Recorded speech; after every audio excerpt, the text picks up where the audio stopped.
चलिए class start कर लेते हैं हम। 4 क्लासेस हमारी पहले हो चुकी हैं, ये 5th क्लास है, ठीक है, जिसका पहला क्वेश्चन अब हम यहाँ से करेंगे। तो लिखिए पहला क्वेश्चन इसका। एक घन की प्रत्येक भुजा, एक घन की प्रत्येक भुजा की लंबाई, एक घन की प्रत्येक भुजा की लंबाई 10% घटने पर, एक घन की प्रत्येक भुजा की लंबाई 10% घटने पर इसके आयतन पर क्या प्रभाव पड़ेगा? इसके आयतन पर क्या प्रभाव पड़ेगा? सॉल्यूशन देखिए अब इसका। क्वेश्चन के अंदर गिवन है कि एक घन की प्रत्येक भुजा की लंबाई 10% घटने पर। अब देखिए, अगर किसी को फॉर्मूले ध्यान न हो तो 3D की फर्स्ट क्लास देख लें, उसके अंदर सारे समझ आ जाएंगे। तो देखिए, घन की जो वॉल्यूम होती है उसका फॉर्मूला होता है साइड का क्यूब, साइड का क्यूब, ठीक है। तो इसमें पूछा गया कि अगर साइड 10% कम होगी, यानी कि 10% कम होने के बाद हो जाएगी 90, और साइड का करना है हमें क्यूब। तो अब ये बताना है कि वॉल्यूम के ऊपर क्या इफेक्ट आएगा, ठीक है। तो वॉल्यूम को हम मान लेते हैं x। अब इसको सोल्व कर लीजिए।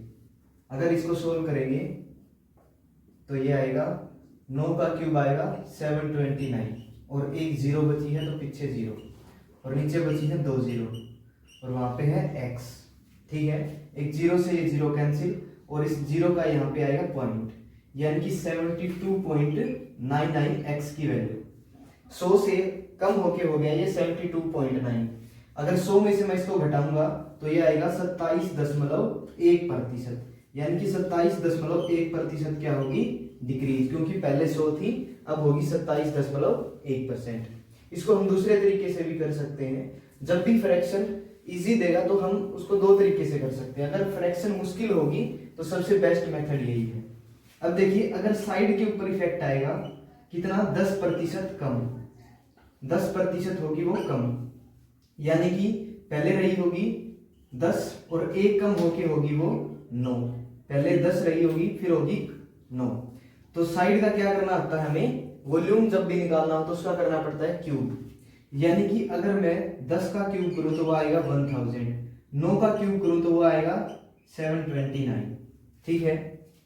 तो इसका मतलब है पहले 1000 है, फिर होगी 729, तो कितनी कम होगी? यहां से हम निकाल लेंगे इसको, 1, 7 और 2, यानी कि 271 कम होगी कितने पे? 1000 पे, और मल्टीप्लाई कर दो 100 से, ये 2 जीरो कैंसिल, इस जीरो के लिए आएगा पॉइंट यहाँ पे। तो कितनी कम होगी? जो उसकी वॉल्यूम के ऊपर इफेक्ट आएगा 27.1% डिक्रीज, ठीक है, क्योंकि यहां से ये 1000 से कम हुआ था। अब कर लो इसको नोट। नेक्स्ट क्वेश्चन नोट कीजिए। एक घन का आयतन, एक घन का आयतन 72.8% बढ़ जाता है। एक घन का आयतन 72.8% इंक्रीज हो जाता है, 72.8% बढ़ जाता है। तो इसकी भुजाओं पर क्या प्रभाव पड़ेगा? तो इसकी भुजाओं पर क्या प्रभाव पड़ेगा?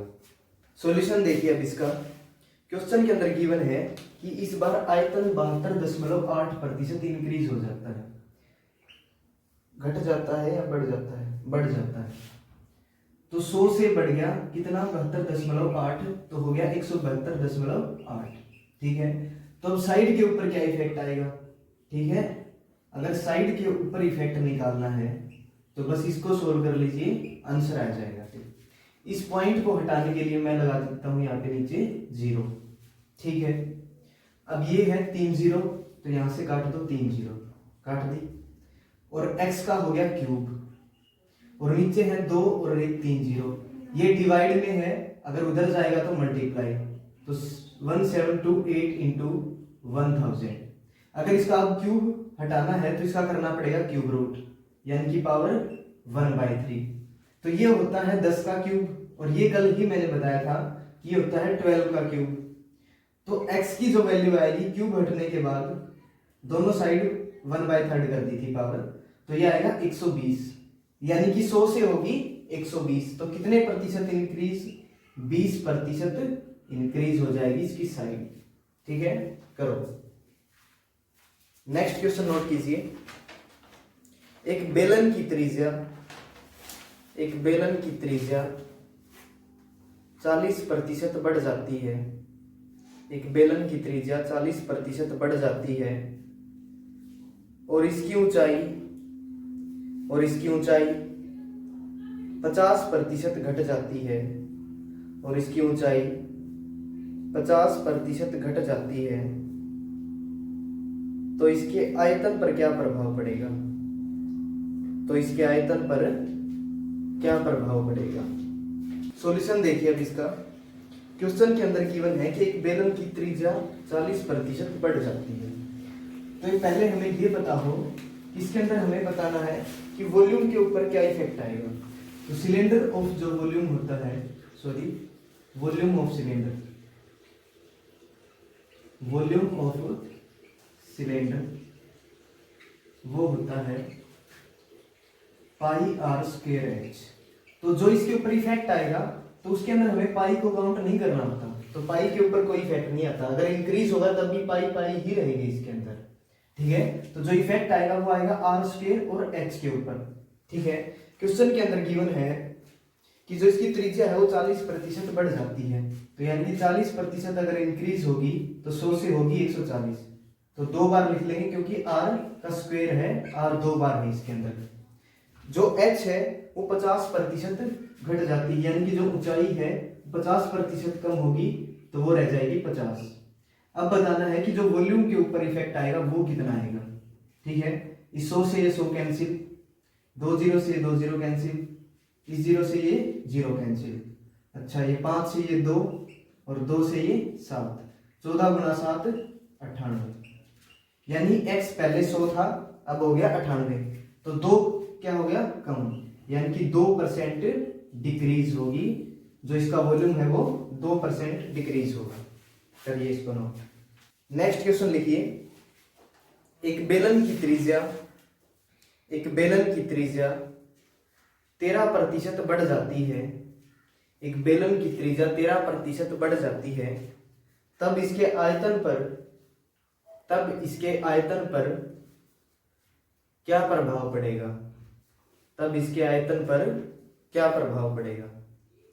करो। सॉल्यूशन देखिए अब इसका।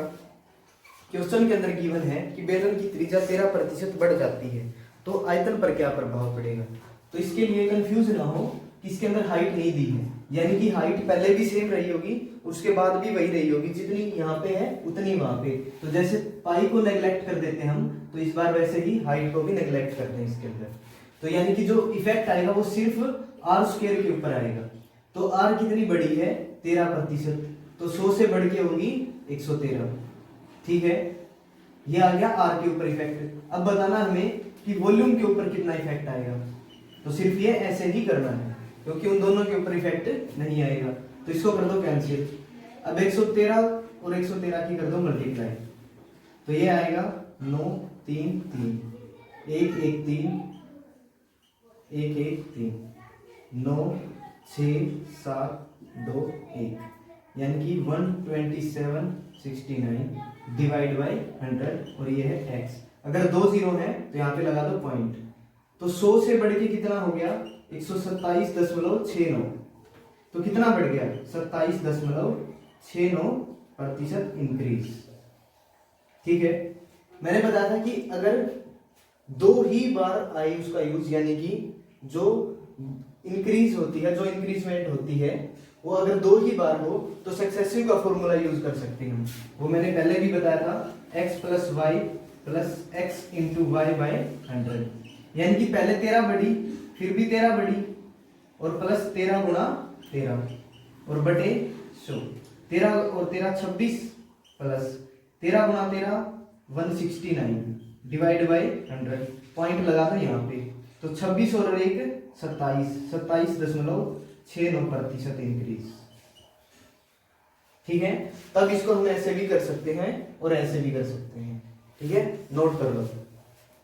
नेक्स्ट क्वेश्चन लिखिए। एक बेलन की त्रिज्या 20% बढ़ जाती है। एक बेलन की त्रिज्या 20% बढ़ जाती है तो आयतन 28% घट जाता है। तो आयतन 28% घट जाता है तो इसकी ऊंचाई पर क्या प्रभाव पड़ेगा? तो इसकी ऊंचाई पर क्या प्रभाव पड़ेगा? देखिए अब इसका सॉल्यूशन। एक बेलन की त्रिज्या 20% बढ़ जाती है। अगर त्रिज्या 20% बढ़ेगी तो त्रिज्या होती है इसमें 2 बार, यानी कि उसका स्क्वायर, ठीक है, बढ़ी। अब बोला है इसके अंदर कि 28% आयतन घट जाता है। 28% घट गया तो रह गया 72। अब बताना कि ऊंचाई के ऊपर क्या प्रभाव पड़ेगा, ठीक है। तो ये 100 से 100 कैंसिल कर दो, ये 2 0 से ये 2 कर दो। अगर 12 का स्क्वायर करूं, चलो उसको उधर ले जाके ही कर लेंगे। 72 इंटू, अगर ये 100 और 12 गुना 12 144, यानी कि अगर ये मल्टीप्लाई में है तो उधर जाएगा डिवाइड, और डिवाइड में मल्टीप्लाई करेंगे तो वो उल्टा हो जाएगा उसका। 12 गुना 2 और 2 गुना 100 50, यानी कि 50%। क्या आएगा इसके ऊपर इफेक्ट? 50, यानी कि x की वैल्यू हमारी 50 है, ठीक है। तो पहले 100 रहा होगा, अब हो गया 50, यानी कि 50% का इफेक्ट आया और 50% हो गया डिक्रीज, ठीक है। ऊंचाई क्या होगी? 50% डिक्रीज। नेक्स्ट क्वेश्चन लिखो। एक शंकु की त्रिज्या 20% बढ़ जाती है। एक शंकु की त्रिज्या 20% बढ़ जाती है और इसकी ऊंचाई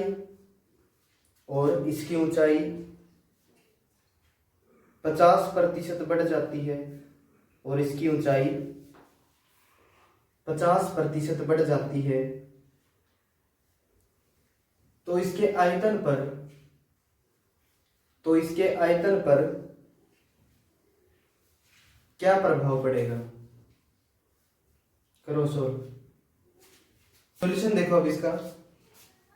एक शंकु की त्रिज्या 20% बढ़ जाती है, तो यहां पे दिया गया है एक शंकु और इसके इफेक्ट पूछा, इसके आयतन पर क्या प्रभाव पड़ेगा। तो पहले हमें पता हो वॉल्यूम ऑफ कोन, यानी कि शंकु का वॉल्यूम क्या होती है, आयतन क्या होता है किसका? शंकु का। वो होता है 1/3 पाई आर स्क्वायर एच। ये ध्यान रखें, ठीक है। अगर इफेक्ट आएगा तो 1/3 के ऊपर कोई इफेक्ट नहीं आएगा, ये तो सेम रहेगा। पाई के ऊपर कोई इफेक्ट नहीं आएगा। अगर इफेक्ट आएगा तो वो आएगा आर स्क्वायर एच के ऊपर, ठीक है। इसके अंदर दिया गया है कि त्रिज्या 20% बढ़ जाती है, यानी कि वो होगी 100 से बढ़ के 120। 2 बार है क्योंकि आर स्क्वायर है। फिर इसकी जो ऊंचाई है वो 50% बढ़ जाती है, यानी कि वो होगी 150/100। तो पूछा है कि इसके आयतन पर क्या प्रभाव पड़ेगा। ये 100 से 100 काट दो, 2 0 से ये 2 0 काट दो, 1 0 से 1 काट दो, और 3 गुणा 5 15, 2 गुणा 5 10, 2 गुणा 6 12, ठीक है। बच गया अब 18 गुणा 12। अगर 18 गुणा 12 करोगे तो 18 गुणा 10 180 और 18 गुणा 2 36, यानी कि 216। x की वैल्यू आ गई 216। तो कितनी बढ़ेगी? 100 से 116%। क्या होगी? 116% इंक्रीज। जो इसका वॉल्यूम है 116% बढ़ जाएगा। नेक्स्ट क्वेश्चन नोट करो। एक गोले की त्रिज्या 30% बढ़ जाती है। एक गोले की त्रिज्या 30% बढ़ जाती है, तब इसके आयतन पर क्या प्रभाव पड़ेगा? सॉल्यूशन देखिए अब इसका। क्वेश्चन के अंदर दिया गया है कि एक गोले की त्रिज्या 30% बढ़ जाती है, तो आयतन पर प्रभाव बताइए। तो पहले हमें ये बताओ वॉल्यूम ऑफ स्फीयर, यानी कि जो गोला होता है उसका आयतन क्या होता है? वो होता है 4/3 पाई आर क्यूब। तो ध्यान रखिए इसके ऊपर कोई इफेक्ट नहीं आएगा, इसके ऊपर कोई इफेक्ट नहीं आएगा, तो हमें इसको नहीं लेके चलना है, ठीक है, सिर्फ आर क्यूब को लेके चलना है। तो इसके अंदर दिया था कि त्रिज्या है वो 30% बढ़ जाएगी। अगर त्रिज्या 30% बढ़ेगी तो वो आएगा इफेक्ट 130 और 130, क्योंकि 100 से बढ़ के होगी 130, ठीक है। ये 100 से ये 100 कैंसिल, 20 से ये 20 कैंसिल, और 10 से ये 10 कैंसिल। अब अगर इसको हम सोल्व करेंगे तो 13 गुणा 13 169, और फिर इसको 13 से करेंगे तो 9 गुणा 3 27, 2 6 गुणा 3 18, 2 20, 2 3 और 5 9 6 1 7 9, यानी कि ये आएगा 2197, ठीक है। और नीचे क्या है इसके 10, और ये आएगी x की वैल्यू। इस जीरो के लिए यहाँ पे लगा देंगे पॉइंट, यानी कि x की वैल्यू आई 219.7। तो 100 से बढ़ के हो गया 219.7, कितना बढ़ गया 119.7% इंक्रीज, ठीक है, कर लो नोट। नेक्स्ट क्वेश्चन लिखिए, एक अर्धगोले का आयतन 27.1% घट जाता है। एक अर्धगोले का आयतन 27.1% घट जाता है, तो इसकी त्रिज्या पर क्या प्रभाव पड़ेगा। सॉल्यूशन देखिए अब इसका। एक अर्धगोले का आयतन 27.1% घट जाता है, तो अर्धगोला क्या होता है, इसको डिवाइड कर देते हैं 2 से, तो ये आएगा 2/3 पाई आर क्यूब। तो इनके ऊपर तो इफेक्ट ही नहीं आता, तो ये बिल्कुल ऐसे ही सोल्व करना है जैसे कंप्लीट स्फीयर होता है। तो आर क्यूब यानी कि इसके ऊपर तो हमें इफेक्ट निकालना है, तो हम इसको x मान के चलेंगे। अगर आयतन 27.1% कम हो गया तो वो रह गया 72.9, ठीक है। और कितने पे 100 पे। अगर इस पॉइंट को हटा दूं तो यहां पे आएगी 0, ठीक है। इन 3 0 से 3 0 काट दो, ठीक है। x गुणा x हो जाएगा x का क्यूब, ठीक है। ये 2 और 1 3 0। अगर ये डिवाइड में है तो उधर जाएंगी तो मल्टीप्लाई, 729 गुणा 1000। अगर ये क्यूब मुझे हटाना क्योंकि x की वैल्यू निकालनी होती है, तो इसकी पावर कर दूंगा मैं 1/3, इसकी पावर भी होगी 1/3, ठीक है। तो ये होता है 10 का क्यूब, तो उसकी पावर हट जाएगी वहां से। ये होता है 9 का क्यूब, तो इसकी पावर भी हट जाएगी। तो 9 गुणा 10 कितना आ गया, x की वैल्यू 90। अगर x 90 आ गया तो 100 से हो गया 90, तो कितना कम हो गया 10% डिक्रीज, ठीक है। नोट कर लो इसको।